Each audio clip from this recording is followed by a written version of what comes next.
Donc, parachat de la semaine, parachat Pekoudé. Attention les filles, la bombe atomique arrive. Moshe Rabbeinu, on va voir le début du pasouk.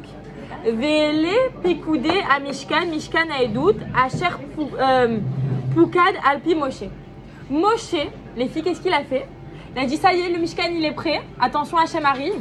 Mais avant ça, sortons les tickets de caisse. Moshe Rabbeinu, il a reçu de l'or, il a reçu du cuivre, il a reçu de l'argent, il a reçu plein de matériaux. Mais avant qu'on puisse commencer la Hanoukat à Mishkan, avant qu'on puisse inaugurer le Mishkan, je veux qu'on me sorte les tickets de caisse et qu'on voie que toute l'or qui a été donné par les Bnei Israël, il a bien été utilisé pour les poutres, pour le haron, pour ceci, pour cela, etc. Pourquoi?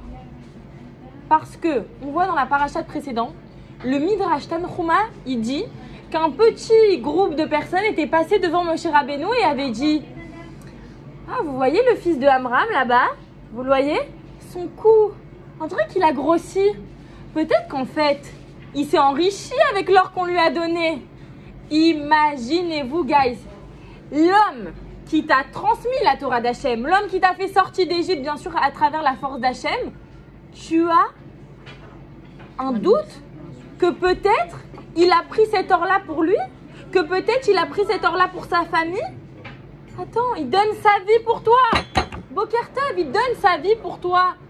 C'est un homme qui s'est séparé de sa femme. Et même sur ça, on l'a critiqué.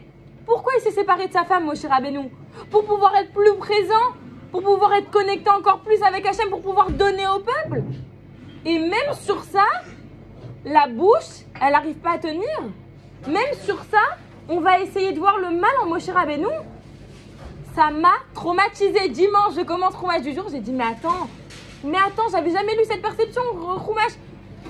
Non, pas forcément. Ah non, mais si, ne cherche pas, non. En rémunération. Non, mais quelle rémunération? Quelle rémunération? On parle de Moshe Rabbeinu. Pas du tout. Midrash Tanchuma, il te dit, il y a trop. Tout ce que les Bnei Israël, à un moment, Moshe Rabbeinu, il leur a dit stop. À un moment, Moshe Rabbeinu, il leur a dit stop. Et pourquoi, du coup, tu commences par Parachat Pekoudé? On te dit, et Moshe Rabbeinu, il a entendu qu'on parlait de ça, de lui comme ça. Il n'est pas parti se cacher. Il a dévoilé sa face. Il a dit, allez, on sort les tickets de caisse. Et à un moment, ils ont même cherché où étaient passées 1000 mesures d'argent. Et Moshe Rabbeinu, il s'est senti bête. Il a dit, non, je ne bouge pas d'ici tant qu'on n'a pas vu. Et en fin de compte, c'était dans les socles des poutres. Ouais, mais sinon, moi, ça me choque pas le jour. Bah, moi, ça m'a fait réfléchir.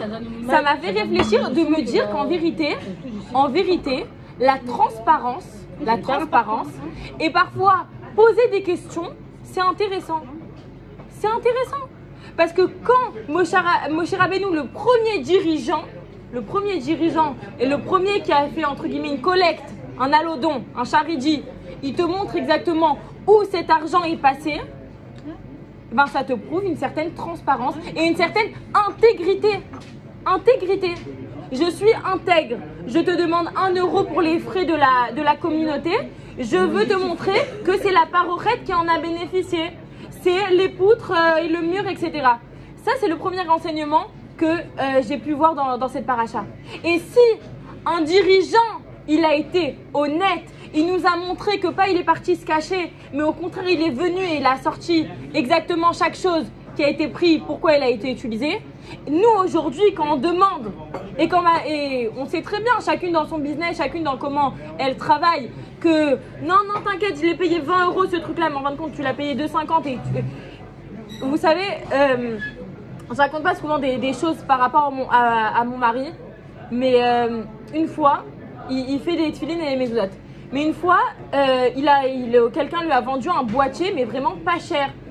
Et du coup, il a proposé un tarif au monsieur vraiment pas cher par rapport au marché. Le monsieur, il a dit, c'est pas possible, vous devez faire, c'est pas un bon boîtier de bonne qualité, etc. Mais il a dit, non, c'est pas de ma faute. Si aujourd'hui, les gens demandent 3 fois le prix, du coup, moi, je vous le propose pas cher parce que je vais pas. En fait, moi, je savais pas personnellement. Je lui ai dit, bah, t'as raison, en fait, mets-toi à la lignée, sur le marché. Il m'a dit, non, dans la Torah, il y a marqué, tu ne peux pas tromper l'autre. En fait, c'est une tromperie. C'est une tromperie que de demander 10 fois le prix. C'est une tromperie. T'as pas le droit de tromper ton prochain. Et en fait, Moshe Rabbeinu, il te prouve dès le premier mot du pasouk Ele Pekoudé. Pekoudé, c'est quoi la traduction de Pekoudé? C'est des comptes. C'est important de faire des comptes. C'est important de rendre des comptes. C'est important d'être transparent, d'être intègre. Pourquoi Moshe il a pas fait de lui-même avant qu'entre guillemets on le critique? Ça aurait été encore plus beau, je trouve. Bah, ça aurait été plus beau, pas plus beau. Maintenant, le fait, il a été comme ça. C'est pas moi qui. Il a forcément fait suite à ce qu'il a entendu. Non, parce que en fait, j'ai lu une explication comme quoi Hachem, lui, avait confiance totale. Bon, après, tu me dis, quand j'ai lu ça, je me suis dit, mais en fait, Hachem, il sait tout de toute manière. Mais Hachem, il n'a pas demandé à Moshe de faire des comptes. C'est Moshe de lui-même qui commence à faire des comptes devant les Bnei Israël. Mais certainement, bien sûr, comme tu dis, il y a une relation avec ce qui s'était dit et qu'il ne voulait pas qu'il y ait une descente du peuple juif et qu'il y ait du Lachon Hara. Bon, voilà, c'est une justification, mais... Après, si je peux me permettre, c'est important aussi de questionner. En tant que juif, c'est important aussi la question. Bien sûr, la question... C'était ça aussi. Bien sûr, mais là, c'était pas la... Oui, bien sûr. Ne pas oublier de poser des questions.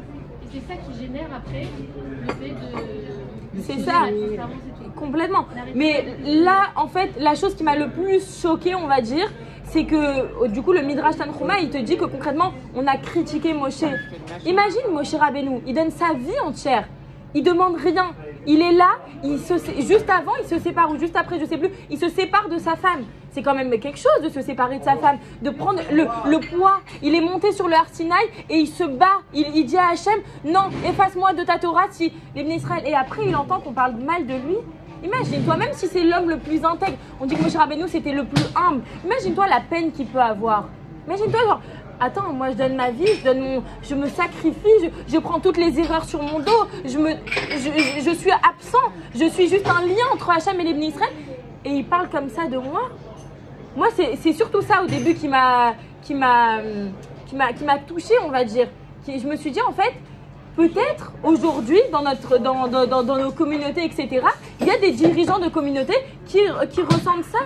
Peut-être en fait, pour vous dire la vérité, c'est que j'ai une copine qui travaille dans un Bet Rabad et à Purim, elle m'a appelée, elle était en pleurs et elle me dit, ils ont dû aller à l'île Maurice pour célébrer un mariage, ses parents, vu que c'est des shluchim et que les gens de leur communauté, ils faisaient leur mariage à l'île Maurice. Du coup, le monsieur du mariage, il a payé bien sûr le billet à toute la famille. Il a dit, vous venez parce que c'est vous, je veux que ça soit vous qui célèbre le mariage. Du coup, ma copine, elle va avec ses parents. Et là, quand elle revient, elle voit que la secrétaire du coup du Bet Rabad, elle a changé d'endroit pour le michté de Purim. C'était juste avant Purim. Et elle commence, la secrétaire, à lui dire, c'est comme ça, t'es partie te bronzer au soleil pendant 2 semaines et tu reviens toute pimpante et tu demandes qu'on change de salle pour le michté. Directement, ma copine, elle m'appelle et elle est en pleurs. Elle est en pleurs, elle me dit, les gens, ils comprennent pas. Ils comprennent pas que parfois, eux, quand ils sont à 20h, ils ont fini leur boulot. Nous, à 2h du matin, on est en train de ramasser les soirées. On est en train de continuer le flyer. On est en train de avoir quelqu'un au téléphone parce qu'il n'a pas où dormir et c'est nous qu'on gère un hôtel. Et elle pense qu'en vérité, on n'a que les belles choses de l'histoire. On n'a que le côté je vais pour célébrer un mariage à l'île Maurice. Mais attends, il y a 2 semaines, cette même copine-là, elle était au téléphone avec moi pour me dire, il y a 2 femmes qui n'ont pas où dormir. On est chez le rabbi. Elle avait organisé un voyage chez le rabbi. Et je ne sais pas, Léana, où je vais les mettre. T'as pas un contact, t'as pas un truc, machin. Aide-moi. Cette daga, ce problème-là. La petite secrétaire à 8h, à 6h, quand elle a fini son travail, quelqu'un va l'appeler? Quelqu'un va lui dire, ah attends, il y a 2 femmes sur Brooklyn qui n'ont pas où dormir. Non, c'est ma copine, parce que ma copine, c'est elle, entre guillemets, avec ses parents, c'est eux les dirigeants. C'est eux qui prennent tout le hall. Et là, exactement. Mais ça, parfois, le peuple, c'est comme c'est pas vu à l'œil nu. Et c'est ça que Moshe Rabbeinu, il nous dit, je rends des comptes. Je dis que parfois, je dors pas à 8h parce qu'il y a un problème de communauté, qu'un monsieur, il sait pas où passer Shabbat, alors je dois lui trouver parce que moi-même, je suis pas là, ou parce qu'une personne, elle a pas terminé de payer son loyer, donc vas-y, contacte quelqu'un de la communauté qui pourrait peut-être lui prêter de l'argent. Cette casquette-là de dirigeant de communauté, que c'est pas vu à l'œil de tout le monde, parfois, il faut le mettre à la lumière. Parfois, il faut montrer que si à la fin du mois, Baruch Hashem, je me prends un salaire, c'est pas seulement parce que je fais... Non, mais pas parce que je fais 6 heures de temps, mais je fais parfois jusqu'à... Je ne sais pas. Mais moi, quand bien même si Moshe avait plus d'or et qu'il se serait servi, c'est la rémunération, entre guillemets. Ouais, oui, mais, Oui, mais bon, le monde. S'il manque les pas. gens, c'est des méchants, des moqueurs. En fait, dans l'homme, c'est non, mais même pas. L'humain, il est très bien Si tu constitué. restes en plus, comme dans toute société, il reste un peu subserve, enfin c'est normal. Bon, déjà, il avait dit qu'il y avait plus, à la fin, il avait dit arrêtez. d'accord. C'est ce qu'on avait raconté la semaine dernière. Mais bon, là, on n'est pas en train de parler d'un cas comme aujourd'hui. Là, on est en train de parler qu'il y a eu de l'or qui a été demandé pour le Mishkan. Et maintenant, tout ce qui a été je vous montre comme quoi tout a bien été utilisé parce qu'il y a eu cette rumeur-là. Mais bon, c'est un message énorme aujourd'hui. Un message voilà, apprenons à ouvrir les yeux et apprenons à, comme a dit Johanna, si justement poser les questions. Avant de critiquer, avant de dire mais attends, sache exactement. Peut-être que la personne, en effet, elle a dû aider, elle a dû passer par autre chose, elle a dû donner par-ci, par-là. On ne sait pas. On ne sait pas. Il y a des choses qui ne sont pas visibles à l'œil nu. Au lieu de critiquer, posons les questions. Et ces personnes-là, je pense que quand on a la casquette et qu'il y ait ici un peuple qui suit Moshe Rabbeinu ou parfois une communauté qui suit un monsieur ou une dame ou etc., c'est que il y a un minimum de confiance, il y a un minimum je m'attache à elle parce que une personne qui est fausse en général, on la suit pas, on va voir directement, on va sentir birlal qu'il y a quelque chose qui va pas avec elle, on va la laisser on va lui dire ouais t'es mignonne mais on revient plus, on essaye une ou deux fois. Mais quand on est aujourd'hui placé dirigeant de communauté comme Moshe Rabbeinu, dirigeant d'un peuple, c'est que en fin de compte, il y a une certaine confiance, il y a une certaine attache. Et les personnes à qui ils ont fait du bien, à qui on a fait du bien, à qui on a sorti d'Égypte, et ben d'un côté, tu te sentiras toujours lié et attaché parce qu'en fin de compte, elle te rapporte du bien, cette personne-là. Donc ça, c'était le premier point de la paracha. Le deuxième point, c'était par rapport à l'organisation. Donc la semaine dernière, on avait expliqué que l'organisation, c'était vraiment très très fondamental et c'était très fondamental et c'était vraiment, on donnait des mesures exactes. Alors on aurait pu dire au pifomètre, on a un morceau de bois, on le met, etc. Mais là, c'était vraiment une organisation totale, précise, etc. Et en vérité, c'est un certain équilibre. Parce que quand on arrive à utiliser chaque chose qu'on t'a donnée et que tu arrives à les placer bien au bon endroit, en fin de compte, ça arrive à une très belle chose. On sait que le Mishkan, il était vraiment merveilleux.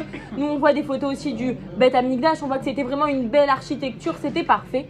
Et en vérité, on a donné, il y a quelques semaines de cela, comme quoi le Mishkan ou le Beth Amikdash, ça doit être, aujourd'hui, vu qu'on l'a pas physiquement, ça doit être un peu notre chez nous, un peu notre personne.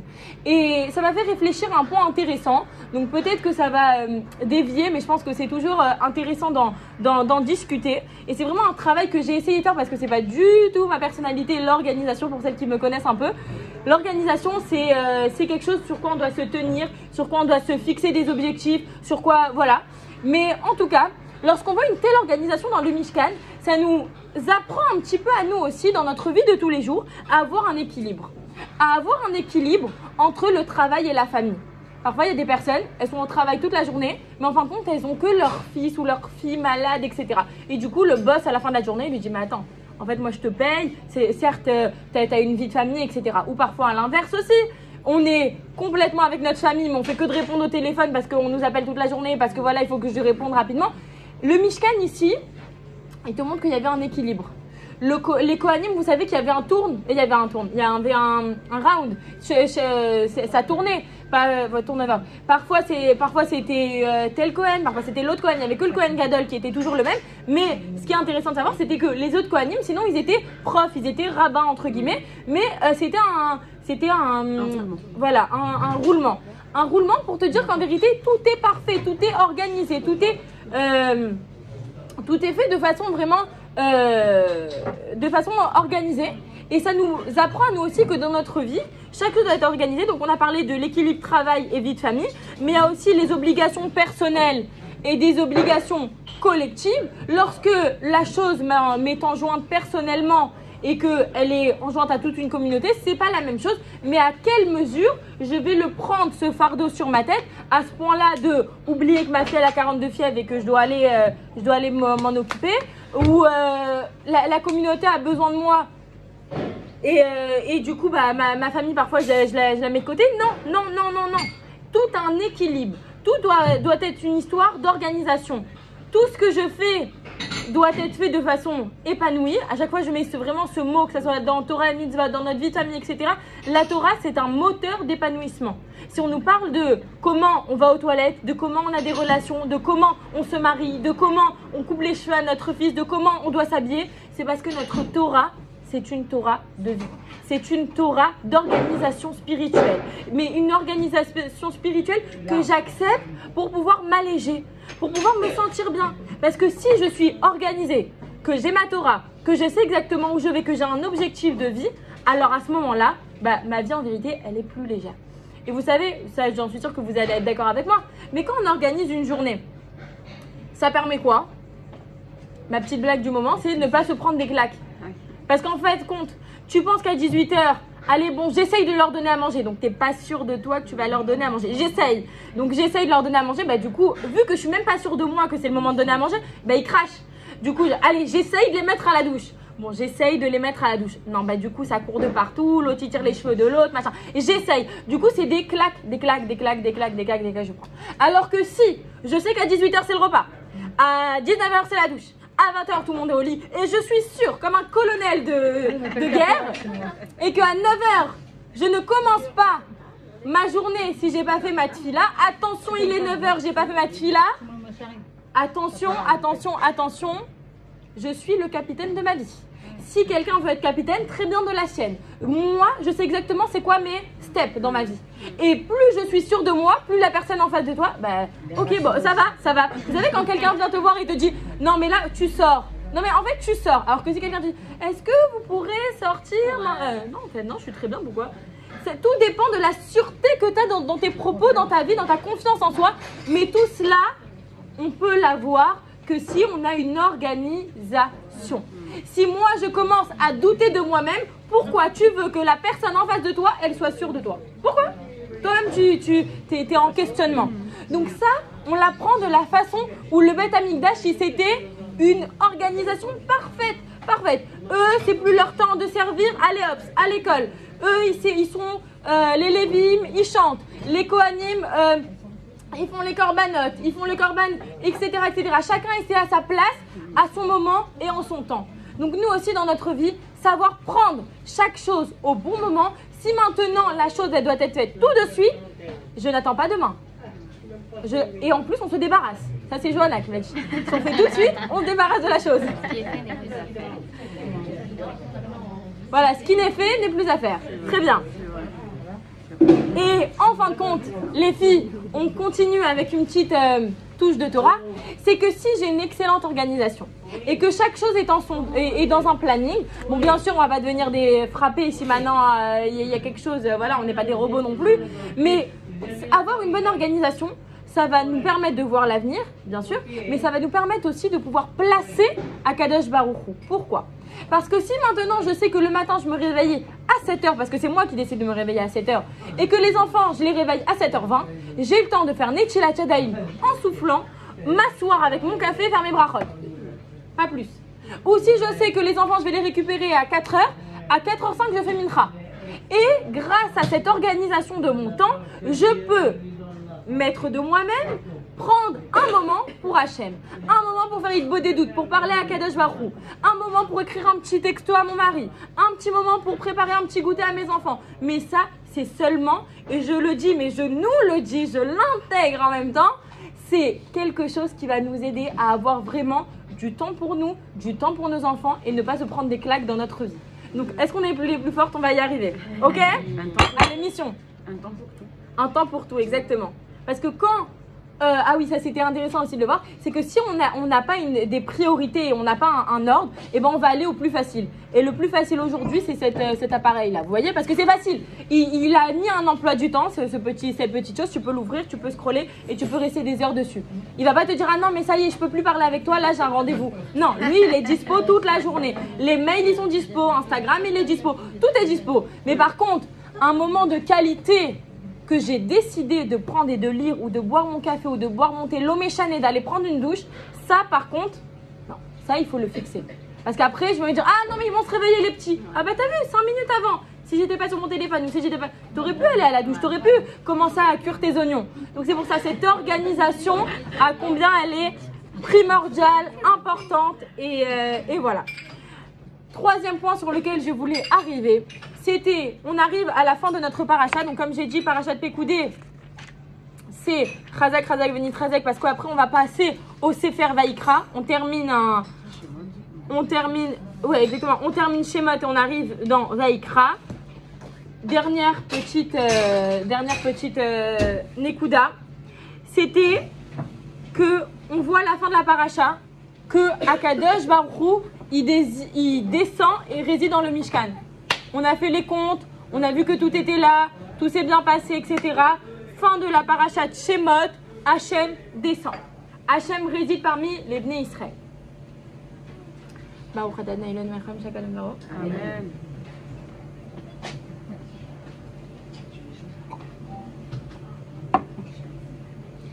Donc je vais lire ce passou qui est tellement beau.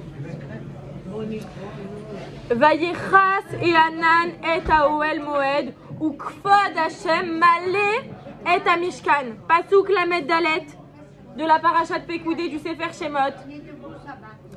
La nuée d'Akadosh Baruch Hu est rentrée dans l'Oel Moed où Kavod Hashem et l'honneur d'Hashem Malé et Amishkan. Il a empli le Mishkan.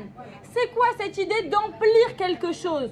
De remplir entièrement mon verre, de remplir un endroit, c'est quoi? C'est en fait être partie prenante de l'espace. Akadosh Baruch Hu, il descend, 5 secondes, on a terminé. Akadosh Baruch Hu, il descend, il emplit l'espace de Gdusha et il te dit maintenant, on n'a pas de Mishkan, mais on a notre vie de tous les jours, on a notre corps à nous, je t'en prie, laisse-moi une place. Et j'ai envie de pleurer quand je le dis, laisse-moi une place. Si seulement les gens, ils avaient un degré de connaissance, que si je rentre maintenant Hachem dans ma vie, ce sera qu'une vie merveilleuse. Ce sera qu'une vie, je promets rien, mais une vie de bracha, une vie de voir Hachem tous les jours. Quand je trouve ma place, je suis contente. C'était Keren Valenzi une fois, je partais un cours avec elle. Elle me dit, oh là là, merci Hachem que je trouve une place. Je lui dis, mais c'est trop beau.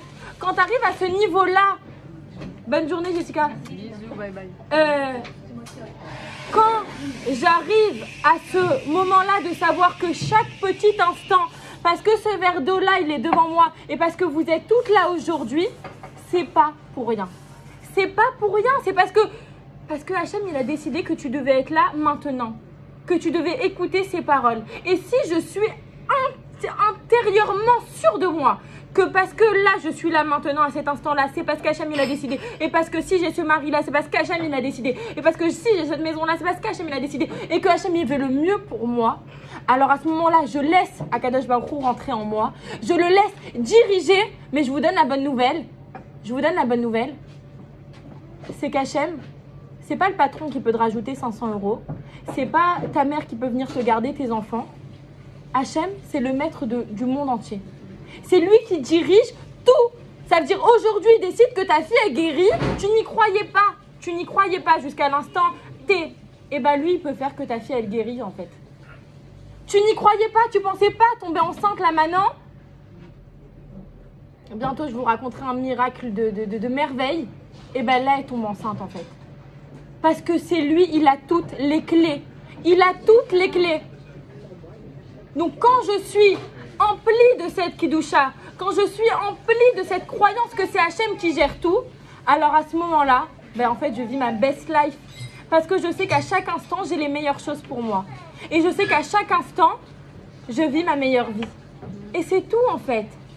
Et si Hachem, il veut mieux pour moi, t'inquiète pas, il va te l'amener. Continue à prier. Ne parle pas à ta copine parce que peut-être elle va pouvoir t'y arriver. Oui, bien sûr, fais un Kelly. Bonne journée Sarah. Tu as bien écouté la Vas-y, ça va. Il a toujours été là, c'est ça qu'on se rend compte aussi. Quand Exactement. on le laisse entrer dans notre vie. Et c'est encore une plus grosse claque, comme tu dis. Exactement. On se rend compte qu'il a toujours été là. Et tout ce qui nous est arrivé. Exactement, il a toujours été là. C'est incroyable. Et pas seulement Taïch Tadlout, même si parfois tu sens qu'elle est petite. Et là, je vais m'arrêter sur Vayetse. Vous vous rappelez, au moment de la Iloula de Rachel Imenu, j'avais beaucoup parlé sur Yaakov qui s'était enfui, machin, nan. Mais là, j'ai entendu un pirouche extraordinaire. On voit dans la paracha Vayetse, le premier mot c'est Vayetse, on voit le mot Vayetse. Et Vayetse, ça veut dire quoi? Ça veut dire sortir. Mais pourtant, à ce moment-là, Yaakov, il va peut-être être tué par son frère Esav. Le mot le plus approprié, ça aurait été Vaïvrar. Vaïvrar, c'est s'enfuir. Yaakov s'enfuit. Non. On utilise le mot Vayetse. Vayetse, il est sorti. Il est sorti pourquoi? Il nous explique ici les commentateurs. Parce que Yaakov, il est sorti, il a fait sa ishtadlout, il a fait son petit, son kéli pour qu'Hachem il le protège. Est-ce qu'il était sûr qu'Hachem allait le protéger? Il savait que l'homme est chané. Si Hachem il a décidé maintenant que mon frère me tue, bah, c'est ce qui va se passer. Si maintenant Hachem il a décidé que j'ai une vie, alors je vais moi lui montrer que j'ai envie de vivre, donc je sors. Mais non, je ne m'enfuis pas. C'est sa ishtadlout, c'est son, comment on peut traduire bien ishtadlout? C'est son premier pas, son effort, exactement. C'est son effort pour y arriver. Il ne va pas s'enfuir. Attention, rappelez-vous de ça dans votre vie. Quand vous pensez que demain je dois devenir une sadéquette pour pouvoir parler à Hachem, dis-toi non. Yaakov, il est sorti. Il ne s'est pas enfui. Et aussi, une chose intéressante, c'est dans le schéma Israël, on répète matin et soir, Ve'afta et Hachem Elokecha, Bechol evavecha ou Bechol nafshecha. Et je terminerai sur ce point-là. On nous dit, tu aimeras Hachem de tout ton cœur et de toute ton âme. C'est quoi ce degré d'aimer Hachem dans son âme, de ton âme? C'est qu'en vérité, tu es prête à donner ta vie pour Hachem. Tu es prête aujourd'hui à donner ta vie pour Hachem. Si tu le dis dans le schéma, si tu es sûr de toi, je pense qu'aujourd'hui, les premiers qui nous couvrent ça, c'est les Chayalim. Quand ils vont sur le front à Gaza, ils sont prêts à donner leur âme pour leur peuple, pour Hachem, pour la terre d'Israël. Mais aujourd'hui, alors certes, on n'a pas, comme on vient de passer pour Aman qui veut nous tuer. On n'a pas Antiochus non plus, il n'est pas là à l'époque de Hanouka, il n'est pas là. Mais vous savez qui est là aujourd'hui? Qui est ce fameux qui veut prendre ton âme? Et écoutez bien ça les filles. C'est quand tu as fini ta douche chaude le soir, ça y est, les enfants ils dorment, la vaisselle elle est rangée, le mari il travaille ou il arrive en tout cas, et que je sors de ma douche chaude, je suis en peignoir, et je vais me dire, allez, Netflix ou un cours de Torah? Netflix ou un cours de Torah? Attention, j'ai 2 secondes pour prendre la décision. 2 secondes, pas plus. Netflix, le dernier Netflix. Attends, je vais passer sur Instagram. Peut-être l'influenceuse, elle va me dire exactement quel film il faut prendre. Tu étais chez moi hier soir. Quel film il faut prendre? Ça, c'est ton Yetzer Hara. Prends-toi un bon Raven Chetrit, il va te faire rire.